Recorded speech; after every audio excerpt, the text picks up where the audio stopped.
அப்பாவோட திதிக்கு வரணும். அவ்வளவுதான். பூஜைக்கு குளத்துல இருந்து தண்ணி கொண்டு வாங்க. பேரு கல்யாணி. இது இவளோட பையன் தான் Chris. Rohini. Hey guys, welcome back to Irfan media 2.2. அந்த வீடியோ அப்டேட் பார்க்க போனால் சிறடி காசி சீரியலில் வேறு லெவலான அப்டேட் கிடச்சிருக்குன்னு சொன்னாங்க. அடுத்த வாரம் உண்டான ப்ரொமோ விட்டுருக்காங்க. ரோகிணியோட விஷயம் வந்து எப்போ வெளியாகும்னு நீங்கள் அவளோட எதிர்பார்த்துட்டு இருந்த அப்டேட் இப்போ கிடச்சிச்சின்னு சொன்னாங்க. அதாவது நம்ம மீனாவோட ஃபேமிலி வந்து பார்த்திங்கன்னா எப்போ போல் கோயிலுக்கு சாமி தரிசனம் பண்ண வந்திருக்காங்க.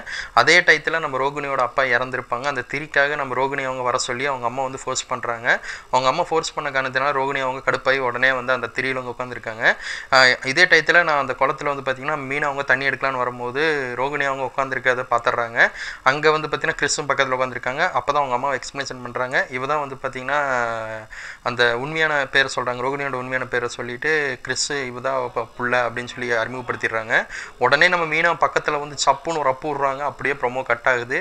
இந்த தருணத்தை தான் வெயிட் பண்ணிட்டு இருந்தோம். ஒருவேளை சீரியல் முடிய போதான்னு சொல்லி தெரியல. அடுத்து என்ன அப்டேட் கிடைக்க போகுதுன்னு சொல்லி தெரியல. ரோகிணியோட விஷயம் உடஞ்சிருச்சு. இது முத்துக்கு எப்படி தெரியும்னு சொல்லி தெரியல. ஆனால் மீனாக்கு மட்டும் தான் தெரிஞ்சிருக்கு. மீனா மேபி வெளியே போய் சொல்லுவாரான்னு வெயிட் பண்ணி பார்க்கலாம். தேங்க்ஸ் ஃபார் வாட்சிங் வீடியோ.